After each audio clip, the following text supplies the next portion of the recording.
Lions Rock Productions.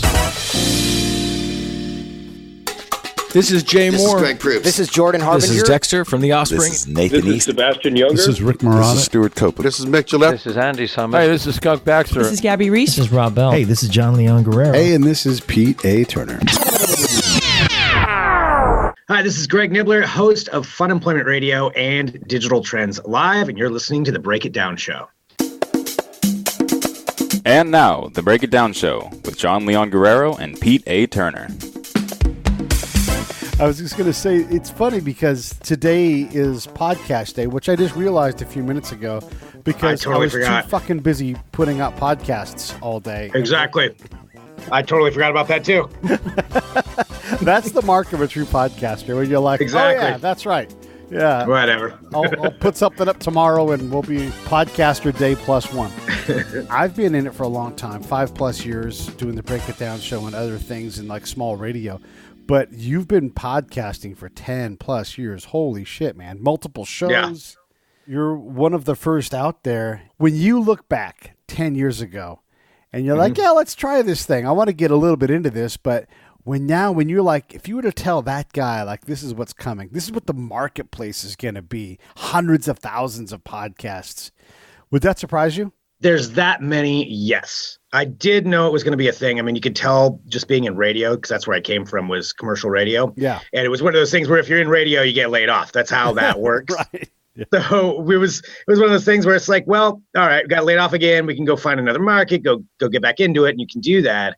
But we've been testing around with podcasts already. I was like, let's just try a podcast. Let's try it on our own. And so my coworker at the time, Sarah, we had never actually done much just together. We were part of a bigger show.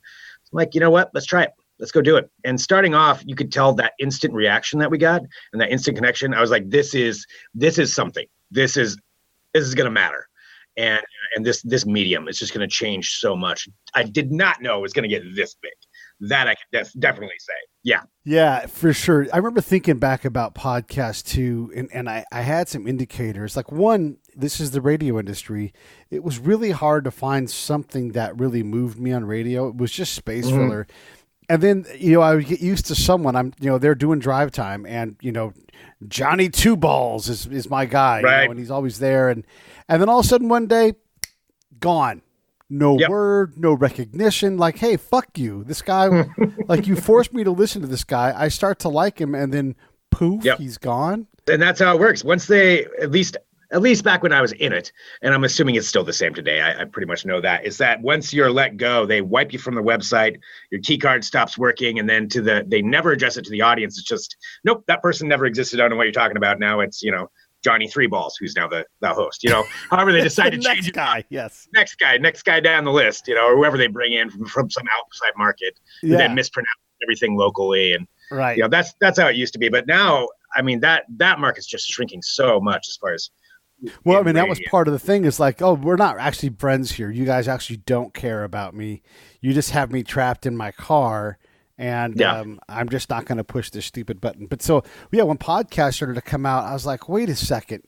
People are going to leave radio to do this because regardless of the money side of it, you have some control over your career. Like, oh, you're saying I don't have an audience?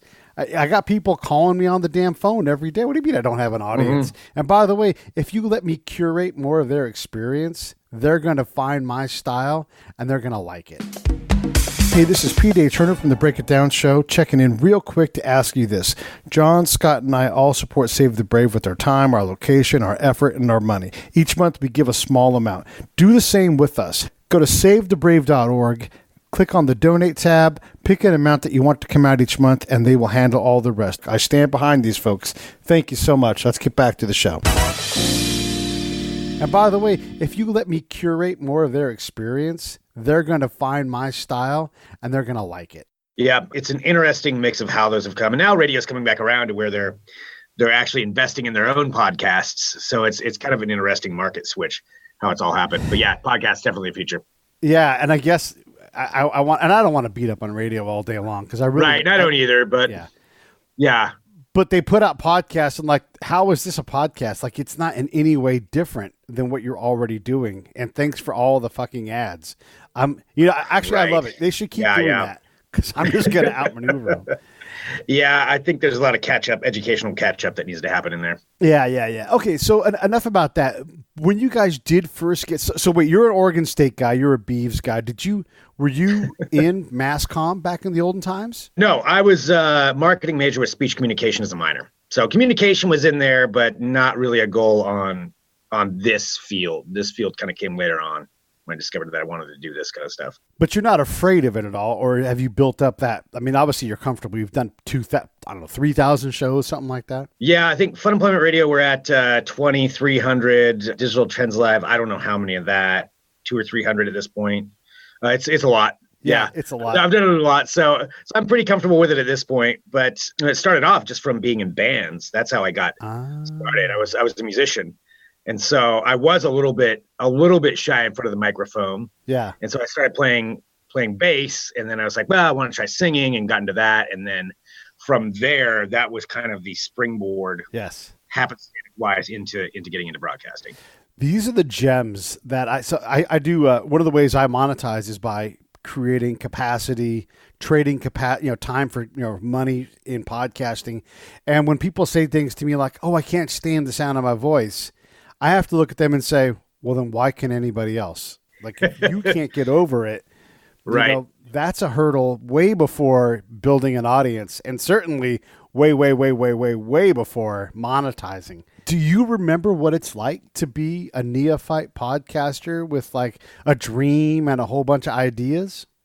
Yeah, 100%. I mean, the first time that I started it was actually for a show called The Nibler Show. That's when I first started getting into radio. It was radio and podcasting because they were actually doing it a long time ago. So it was kind of an interesting mix there. But yeah, I went from being in a band, the band was ending. We played on a local radio station. Actually, it was a college/community radio station, KPSU, here out of Portland. And one of the DJs was a fan. We went and played on their show, and then we were ending, and he was like, you'd be really good on radio. You should give this a shot. Like, it's just a class. It's free. You don't have to be a student. Like, it's community members, all that stuff. And I was like, well, yeah, fuck it. All right, I'll give it a shot. My band's ending, so I might as well do something. I still have this creative drive. And so I did that, got into it, and man, it was so much fun. And I also had no idea what I was doing. Yes. I love it. I want to get into some of this stuff because these are the lessons that I try to impart on folks. And I'm straightforward. It's not that I'm not nice. Like, do you want me to beat around the bush, or do you want me to tell you what the reality is, Yeah. And John and I, when we started our show here, we started out on community radio, and they basically were like, you guys need to go do bigger things. Get out of here. Stop hanging around here and go get bigger. And so we did. And that's why we got the podcast. And, look, you think you know what you're doing. And I'm talking not to you and I, but to the audience in general. You think you know what you're doing, and then you just keep doing it, and you look back and you're like, I didn't know what the fuck I was doing. Mm-hmm. So many lessons to learn. I think I've codified hosting pretty well that I can pass it along to other folks. But it's something that you think you know how to fly the airplane until all of a sudden you realize all of the things that you have to account for. What have you learned along the way about hosting a show and doing all the things you have to do while you're recording? Oh, man. Repetition, consistency is very important. I would say that, if this is, depending on what kind of aspect we're looking at here, if we're talking to people who are wanting to get into that, repetition. The more you do it, the better you get at it. And the more you learn where your pitfalls are, where your mistakes are going to come from. Okay. That's certainly something that for me, with this many episodes under my belt, I've learned a lot about that, but still learning all the time too. Never question that there's more to learn, but yeah, you can get to a point where you feel pretty confident about what you're doing. So you've exited out of I think we can do this. It's a dream. I got a zillion ideas to actually, look, you still have too many shows, right? You like a lot to do, but talk about the transition from, I think we can do this to, holy shit, we really are doing this. I can make a living doing this. Yeah, for us, going from that radio side where you did have a steady paycheck, you had a whole team of people, engineers and a sales staff and all that. And you kind of forget about that when you're in it because you're like, oh man, that I just go out there and I do the radio and that's what this is all about. But there's a lot that needs to happen to make that work. Yes. And that was one of the first lessons, I think. Not that we didn't know that was going to be coming, but I didn't realize how much education there was going to be about, how is my internet connection? Is it strong enough? Do I have the right cords? Do I have the cables? Do I have, all of this? Do I have a sales structure set up? Do I have a sales package set up on how I'm going to sell this show? So that was a whole lot of education. But once we got to this point, I would say like within the first week when we launched, and we had way more downloads than we thought, because we did pretty much zero advertising other than we posted one thing on Facebook. And I was like, wow, this is really taking off. And, and then we ended up, back then, there weren't as many podcasts. We were ranked, I think, number 3 in comedy on iTunes at the time when we started. This is before hundreds and hundreds of thousands of them were out there. So, less competition, still though, some competition. So it's still good. And, we saw that and that ranking stay up there. And we're like, you know what, this is where we need to go. And that's when you double down on it and you start feeling that you're actually doing something. You start hearing from people writing in. I think it was, within that first month or two, and then we got the business license for it and got all that settled in, where it's like, okay, this is a ride. We're gonna see where this goes. We're gonna give this a shot. And yeah, I would say it was, right around there, somewhere around there of getting the business license and seeing all the downloads and seeing the iTunes ranking, that we're like, this is it. We're not going back to radio. We're sticking with this. Yeah. So you've proven to everybody that you're fucking crazy. And 100%. Yeah.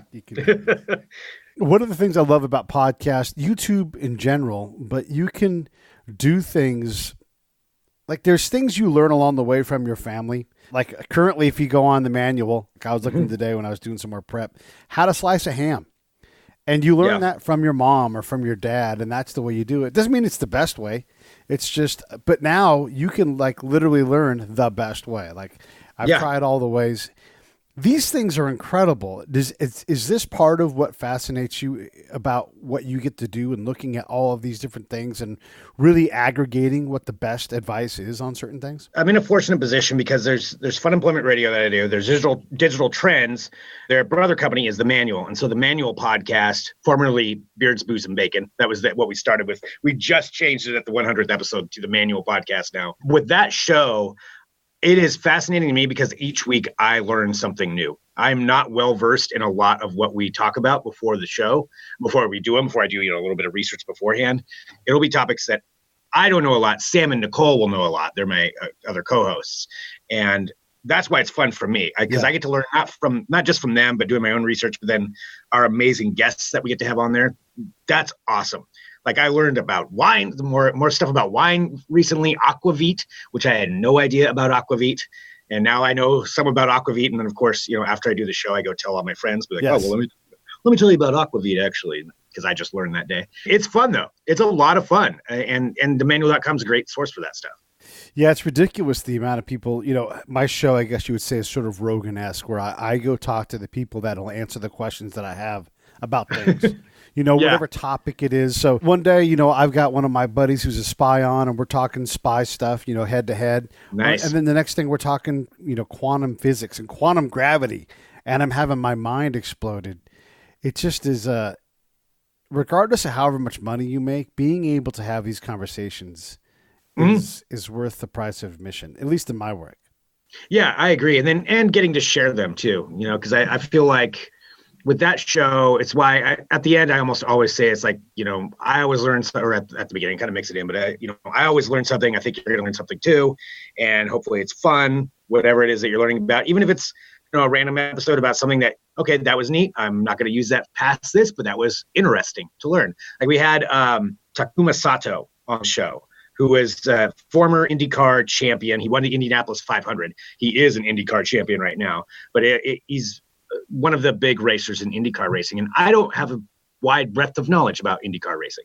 I'm not a big fan of racing as far as there's nothing wrong with it. I'm just not that into it. But talking to him, it was just really interesting getting to know what that's like, what a day in the life of an IndyCar racer is like and what they go through. And I came away with a lot more respect for what he did. Not that I didn't have respect, but man, that's hard. That is hard what they do. I gather so much wisdom from doing this show. And because we both do a lot of recording, those lessons, just at some point, my wise Pete brain says, hey, dummy, when are you going to learn this? Like, whatever it is, IndyCar racing, growing grapes for a wine, none of it is what you think it is, and it's all way harder. At the peak of anybody's success, they've already outdeveloped, outworked, outlucked their way to where they're at. But all of those things come from just getting after it and just never stopping. And that's 100%. Yeah. I mean, it's just really interesting. I found out, I mean, this is just a random, and we don't have to go here if you don't want to, but I'm just talking about some of the episodes for the Manual podcast. We talked to the owner of Jacobson Salt Company. I have no idea. I understand salt's okay, where you take some seawater, and I don't know. I really didn't know the exact process on how it worked. And he walked us through how he decided to do it. And he had no idea about salt either. He just tried some once and he really liked it. These like gourmet salts. It's like, you know what? I'm going to go figure out how to do it on the Oregon coast. Nobody's ever done it before. I'm going to buy a piece of property and I'm just going to figure it out. Wow. And he figured it out. And now he's like one of the biggest salt companies in the U.S. Yeah. Yeah. It was really just interesting knowing that, but all the struggles that he went through to get to that point.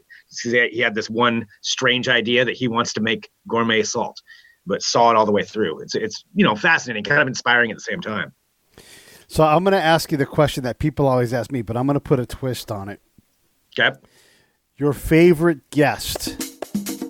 Hey, this is Pete A. Turner from Lions Rock Productions. We create podcasts around here. And if you, your brand, or your company want to figure out how to do a podcast, just talk to me. I'll give you the advice on the right gear, the best plan, and show you how to take a podcast that makes sense for you, that's sustainable, that's scalable, and fun. Hit me up at pete@breakitdownshow.com. Let me help. I want to hear about it. So I'm going to ask you the question that people always ask me, but I'm going to put a twist on it. Okay. Your favorite guest. Not for a common reason. Give me like the deep cut favorite guest. Man, that is tough. Let me think about this. I would say we've been fortunate. I've interviewed a lot of famous people and a lot of really interesting guests. Amy Schumer's been on multiple times, and Bobby guests Lee. like Bobby Lee. Yeah, Bobby Lee's a friend of ours now at this point. Right. Kamau Bell, also a buddy at this point because we've had him on so many times, and then we end up hanging out with them afterward. And now we're very fortunate in that aspect that we've been able to do all that. I would say if I skipping those who would be like obvious choices, a deep cut favorite guest might be Faison Love. And this is right off the top of my head that just stands out because he was giving me this inspirational messages and telling me, he's like, stop it. Somehow we got on the topic of depression randomly, and that's normally not a topic of our show. And I don't even remember if it was on air or off air, to be honest. But I believe it was on air, where he walked through this kind of life ideal that he had of, not letting shit get you down. And I was like, damn, man, that's really inspiring. And I appreciate everything that you just said right there. And that I would say for a deep cut, Faison Love would be one. And then who can you just not get enough of? Since you get to have people come back all the time, who you're like, I can't wait to get so and so again. Probably Sklar Brothers, okay. And also buddies at this point where we've had them on so many times that we just get along with them well. And that's for Funemployment Radio. Sarah and I have known them almost since the beginning of the show. They were on pretty early on in Funemployment Radio history. And then from there, just every time they're through town, we have them on. We always have fun on air, and it really is like catching up with friends each time we see them. Then, we go sing karaoke and have beers or whatever. But yeah, it's they are some of my favorite episodes because also for me being a host, I can just shut off. We'll set it up. They'll just knock it down. The rest of it. Yeah, and we just get to enjoy the show is really what it is. Sit back and laugh. Yeah, sit back and laugh. Yeah, that's one of the things that I've picked up along the way is my life has completely changed because of the podcast. And I talk about podcasting a lot, but my friends a lot, and I have a lot of friends, but a lot of my really close friends that I interact with on a day-to-day basis are because of the show. Like you said, guests that become, I was talking to a best-selling author today, and we were cracking up about things and talking baseball.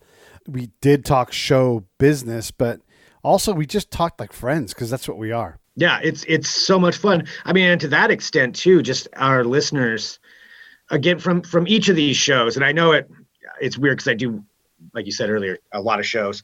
So sometimes I'm tired all the time, but it's so much fun. I can't help it. Yeah. So it's with Funemployment Radio, we've been doing it, for for almost 10 years. It's 10 years on November 5th, 2019. That's when the 10-year will be. And depending on when you're listening. But we've done this so long, like a lot of our listeners, they've become friends, not almost. Some of them have become really good friends. Some of them they feel like family, or some of them I may only know via their email address when they write in.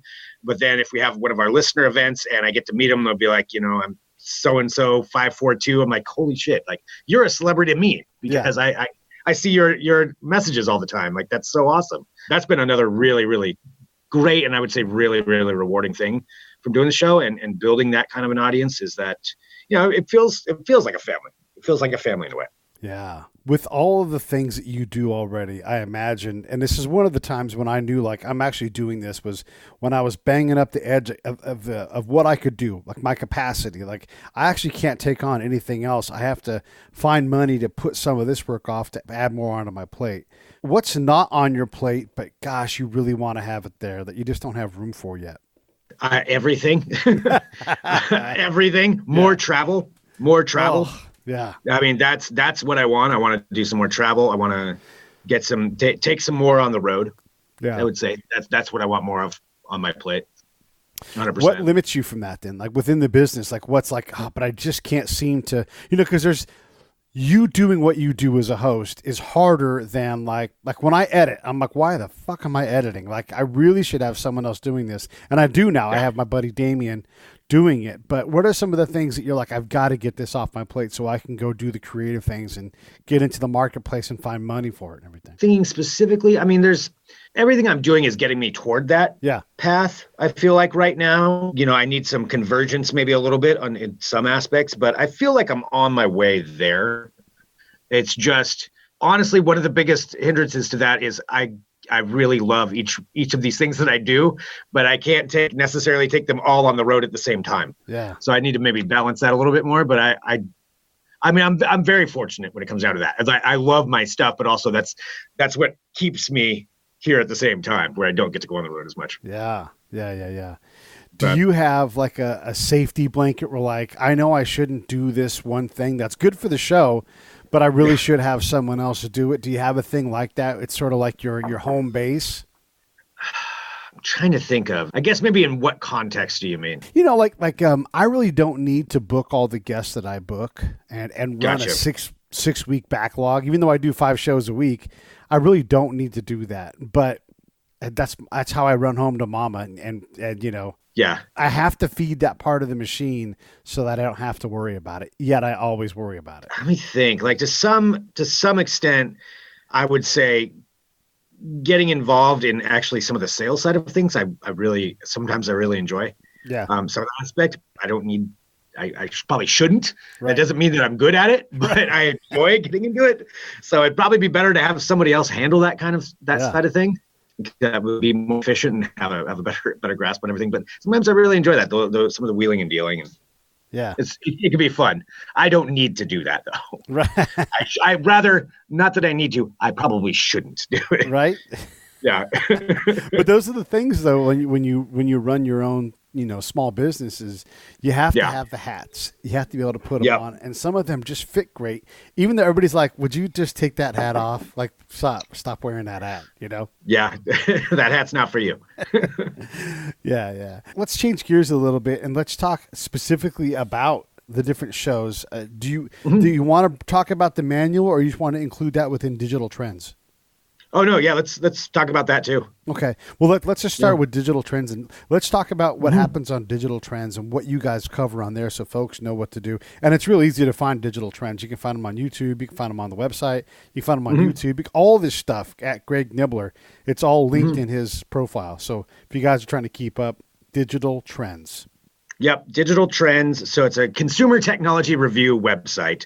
So it's very consumer facing, but we also cover a lot of different things. So for them, we have amazing editors who cover anything that you could possibly want in technology. My role in particular is I'm the live anchor for our live 90-minute video show that goes on every day. And we broadcast on every social media website, and Dailymotion, Apple News. I don't even know where all we're distributed. But like you said, it's pretty easy to find, so you can find it. And that's a 90-minute live video show. From that, we actually do a podcast out of one of the segments with Flipboard called Tech Briefs. So that's a segment, a once a week segment that gets put into a podcast. But the rest of it are videos that go up as like standalone videos afterward. But it's all recorded live, all broadcast live. And then for Digital Trends, I also host their podcast called Trends with Benefits. And so that's a show where we take like one aspect of technology and we just we delve into it. So it'll be like, the future of robots or food technology or things like that. We just kind of give a little bit of history and context and we debate it. And that's a half hour. And that's kind of what I handle for Digital Trends. And then with that, their other company is themanual.com. And that's where I host the Manual podcast. And that's also once a week, the Manual podcast, Trends with Benefits once a week, the Manual podcast once a week. And it's for that, it's more food focused, men's lifestyle focused. That's generally what the online magazine is. And we cover a lot of different territory on there. It kind of gives us a lot of room to move within that. So we learn a lot, I would say, on that show. Yeah. And then I don't know. The more I keep talking, I'm like, Jesus, it takes me forever just to explain everything that I do, which I'm not saying that's a good thing. But Funemployment Radio is the other one that I do. And I need to figure out a way to make this more succinct. Funemployment Radio is a comedy-based podcast about myself and Sarah X. Dillon, another former radio veteran. And we talk about our lives. It's satirical. It's a completely different direction than any of the other shows. Each show is very different from the other one. That's true. And that's where we get to have comedians on, and we get to just kind of cut loose, and filters go out the window, and that's what that show's more about.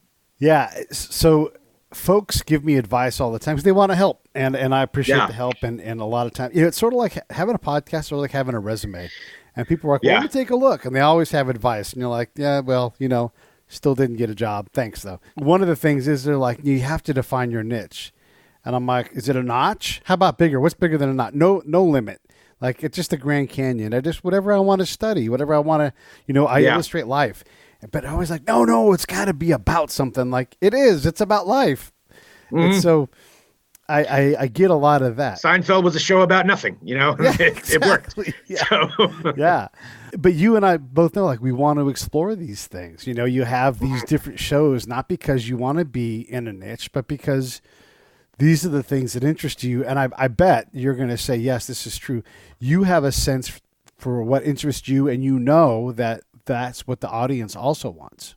I would like to think I do. Yeah. And that, I think it's a lot of it is the way you explore the topics and the way you go about it, and looking at it from walking through something from the beginning to the end. I don't know if this makes any sense or not, but this is kind of what goes through my head when we're saying like a manual podcast where we're digging into something, we're digging into aquavit. It's like, well, I want to know we need to get to what aquavit is, but what's the history of aquavit? Like, where does this come from? I'm just using this for an example. Yeah. That was an episode we did where I'm like, how do we do 30 minutes talking about aquavit? Turns out it's really fascinating. And I just didn't know, the origins of it's a Swedish thing, just Scandinavian in general, and how it was used and why it was important to all of them and what mattered. And then, we get to the different kinds, and I learned all about the different barrels it's made in. And I just found it really interesting just kind of going down that track of learning about that. And that's just, 20, 25 minutes, I think, is what that episode was. But I learned a lot just in that. Do you worry about being insufferable at parties where you're like, oh, yes, I actually know something about this? I try not to bring that up too much because I'm always afraid I'm going to mess up the facts. Mostly I'll just be like, I did a show about that. You listen to the show. We talked to an expert. That guy will tell you about it. I try not to be that guy, but I'm sure my friends would probably have a different story on that. Would you shut up about, I had this guy on my show? Well, I had this guy. I'm sure they would be more than happy to make fun of me for that. Do your friends and family listen to the show? Some of them listen to some of the shows. Some of them listen to all the shows. Some of them listen to none of the shows. My parents listen to Digital Trends. They'll watch that. I don't want them listening to Funemployment Radio just for no reason. It's not like anything crazy, but I just feel weird about it. Yeah. Just because we go kind of off the rails on that one. But then, the rest of my friends, some of them, they're like, I hear enough of your voice. I don't need to listen to your shows. Or they're into certain ones that I do. So it just kind of depends. Yeah, it's funny how that works with family. They may or may not support. You have great friends that like almost despite you won't listen to my show, and they're like, I don't want to hear that thing, just like, why wouldn't you support me? But then you find out you've got really good friends in, like in our case, Toronto and in Dallas and all these different places. You're like, how in the world, Greg, how in the world did I build an audience in Japan and Israel and Poland, for crying out loud? Yeah, that's the magic of podcasts, though, is that reach. One person shares it to one other person, and that's why this medium is just so amazing. Thanks to the internet, of how easy that can be spread around. Where one person listens to it, they share it with a friend, and all of a sudden, like you said, you've built a following in Poland or all these other random places. But that's kind of the fun aspect, is you never know where it's going to end up. You don't know who's going to be listening to it. What did podcasting give you that you haven't had any idea that you even had access to? Like, what's now part of your life that only comes from the show and you never would have guessed it? Ooh, that only comes from the show and I never would have guessed it. That's a hard question to answer, because it just kind of depends on what aspect you're looking at. I would say probably that access and connections to things that I never thought I would be involved in. Like with Funemployment Radio, some of our sponsors and some of the different connections we made in that way have been really cool, really interesting to learn about, brewers and distillers and that whole lifestyle. It's not that it's all about beer and liquor, but I mean, it's interesting. It's really interesting to learn about that kind of stuff. And I would say it's just the reach, the access to different people from different walks of life. Yeah. Okay. That would probably be the blanket one that normally I wouldn't see if I'm, hiding at home. I'm not going to get access to all of this stuff and access to these different people and points of view. That may not answer your question at all. That may be cliche, but that's what it is. One of the things I say is that, we gather perspective, which gives me more perspective. We recorded 3 episodes today, and one of my earlier shows we had on a guy that has more of a political style show. And I don't shy away from politics because I know where I'm at. I'm grounded and I'm comfortable with it. But what I've also learned is to be even more tolerant of other people's beliefs in politics. Because it turns out, Greg, this is going to surprise you, most of us don't agree on everything. So, shocker. Big shocker. But if we focused on where like maybe we could commonly agree that we can get some work done here, we probably could find a lot of things that we could lean on. And I'm sort of wired that way in general, but the show has proven that to be true. Like I just meet too many great people across all of the political world that I just can't dismiss people. Yeah. I mean, and that is important to listen to everybody. It's one thing that I would say on Funemployment Radio, we intentionally don't bring up politics on it. I mean, it's probably pretty easy to figure out which way we lean if you listen to it. But I mean, we don't go into it much because it's not the style of what we wanted with that. And because of that, though, we have people from all different walks of life, all different political beliefs that can all listen and have fun with the show or make fun of Sarah and I. And it doesn't matter what your political background is. You all have fun, poking fun at that ridiculousness that we can all relate to. And that's been a really, really cool part of it too. Just, seeing people from every side of the spectrum, or a lot of it anyway. And then, just seeing how that all works and getting to hear from people. Yeah. Do you feel like you know more about people or less about people now, 10 years in? That's who knows. To be honest, I don't know. I don't even know how to answer. It's the best answer. It's the best. I don't know. I can tell you I try, but that's probably not good enough. So, I mean, I know there's always more to learn. How often do you get recognized walking around Oregon? It happens. It's not all the time, but a lot of times, if I start talking, people will recognize the voice or they'll see me. I'm not going to say it's a regular occurrence, but it's really nice when it does. It's pretty fun. It's a pretty nice thing. Yeah. What's the best side benefit that you get? Like I know for me, it's hard to pay to get into shows. A lot of times I get access for things, but what's out there for you? I would say, that's a lot of it. I mean, it pays to do this and then meet the right people and know the right people to where, you get access to a lot of things, which but you also I know is very fortunate. I try not to break it up to too much. But the thing is that we do bring value. Like the $40 I might have spent, I can definitely return that with exposure and those. For sure. Yeah. Do you want to create a new show, or where do you want these shows that you're working on now? Where do you want them to be in a couple of years? Just bigger, always bigger, always more. Yeah, with Funemployment Radio, we're on a good path with that of where I want to go with it.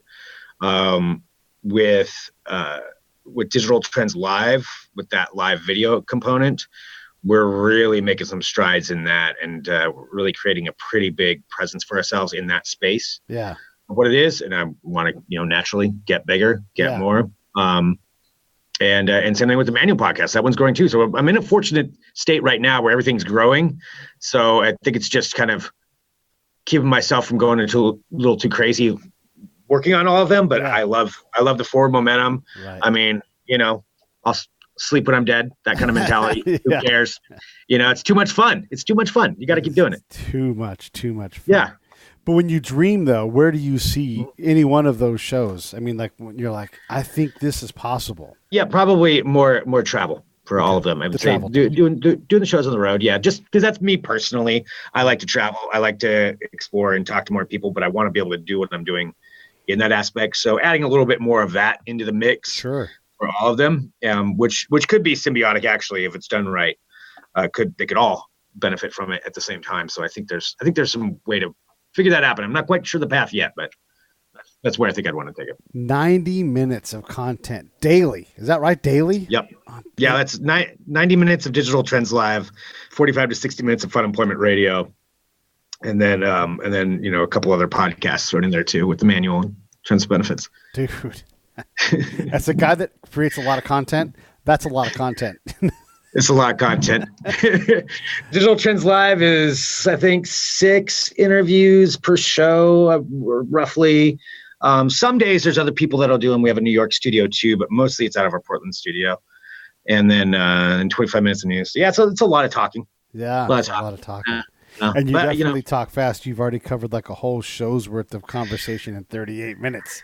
He's burned. Sorry, yeah, I'm used to. Yeah, I just realized that I'm probably talking a little fast. Yeah, I'm just used to trying to get in as much content as I can. I probably should slow down a little bit. It's okay. Probably should have drank coffee before this. People are going to listen to it at 2 times speed anyhow, so they'll just have to slow down to 1.5. There you go. One of the things I often do with guests is I turn the mic around and let you ask me questions if you're so inclined. Mm-hmm. I'm glad to give you the opportunity to hit the ball back at me if you want. Yeah. So how'd you get your start in this? What were you doing before? I came back from Afghanistan, and I wanted to tell stories. And a friend of mine had a small scale community radio show, and we had magic happen. And like I said before, they kicked us out and said, "Go do bigger things. You guys got to go." Yeah. So that's how we ended up here. Yeah, and then just took it off from there, and have grown this. And that was what you say 5 years ago. Yeah, basically 5 years ago we started to break it down. Yeah, so yeah. Wow. And then you've got all of these other things going on. How do you balance all of that time? How do you balance it? I work a lot, obviously. Yeah. And then I've become very aware of, this is one of the traits that I've picked up. I've become very aware of where my limits are, and then when I need to refuel my tank, and I do a good job of managing that. I mean, day to day, you might look like I'm doing nothing or like I'm working like crazy.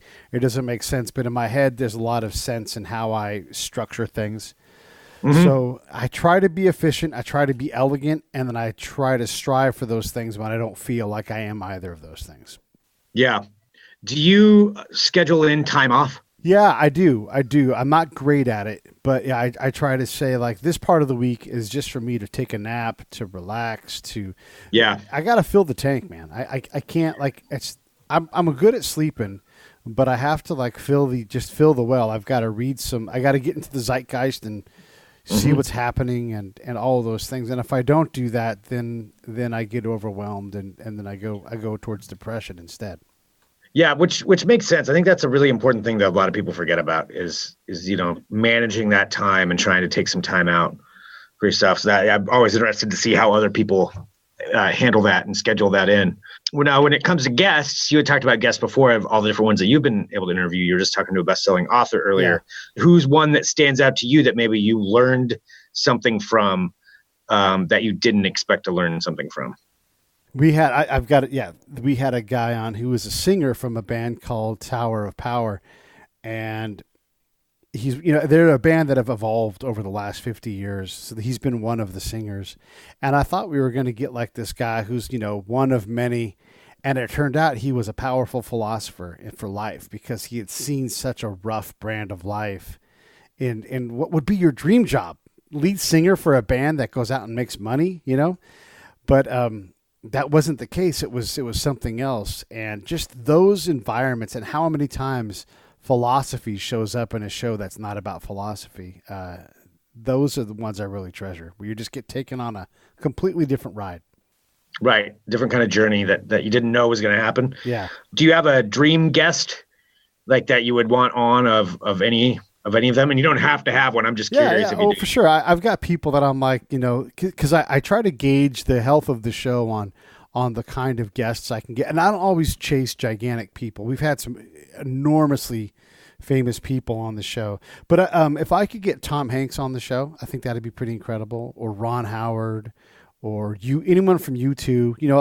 That's thinking huge, but I'd like. Yeah, or why not? Yeah, I'd like to get a president on the show. And all of these things are possible. They all write books. Mm-hmm. They all have projects they have to talk about. You just have to have a little bit of luck with timing and be available when they're available, Yeah, right place, right time, be in that position. Yeah, to take advantage of it when it happens. Yeah.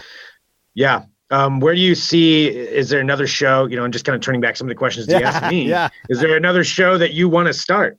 Yeah, but where I'm pushing the company right now is developing some scripted drama, maybe some true crime, maybe some military-based stuff, since I'm a military guy and there's a big audience for that. It's one thing to talk to people long form for an hour. It's another thing to take them on a completely unique journey and then take that stuff to, because I live down here in Southern California, take that stuff to market and see if I can't get, more funding to do more projects and get a little more focused on like bigger dream projects. Yeah. Fuel it with that. That's a great plan. What, outside of any podcasts we're talking about today, we're not talking about like mine, yours, anything. What's a favorite show that you listen to? I listen to shows primarily to be a mechanic and hear how Joe Rogan operates. I went through a stretch listening to Joe Rogan to see, because he's growing all the time too. So I'm familiar with what he does. And so I'll check in with him every now and then. I was using him as an example to see see if I can figure out why he asks the questions he does, how he frames them, when he lets go, when he takes control, and to sort of get a pace for that. So like when I listen to your show, I'm listening to your style and just honestly trying to see what tools you use, and then if they're germane to my style, how to put them in my bag or how to sharpen them, and that's the main thing I do when I listen. But there's sometimes when I don't have a lot of time to listen to stuff. So usually it's work based. It's not like it's hard work, but that's usually what I do when I listen. Yeah.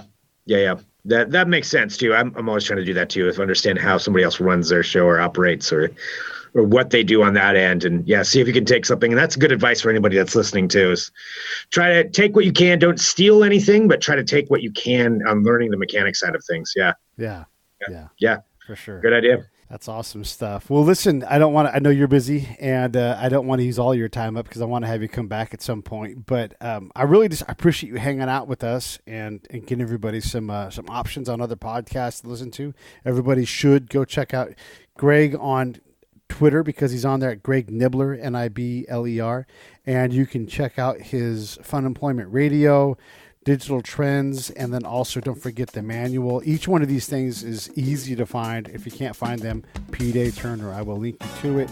Look in the show notes, there'll be links in there. But the reason why I bring other podcasters on is because there are so many great people out there doing wonderful things, and Greg has been doing it for such a long time. He's such a consummate pro, and we can all learn from him and also go on the ride with him because he knows how to do it. Man, Greg, thank you again so much. Appreciate it. Hey, Pete, thank you so much for having me on. Really, really appreciate that.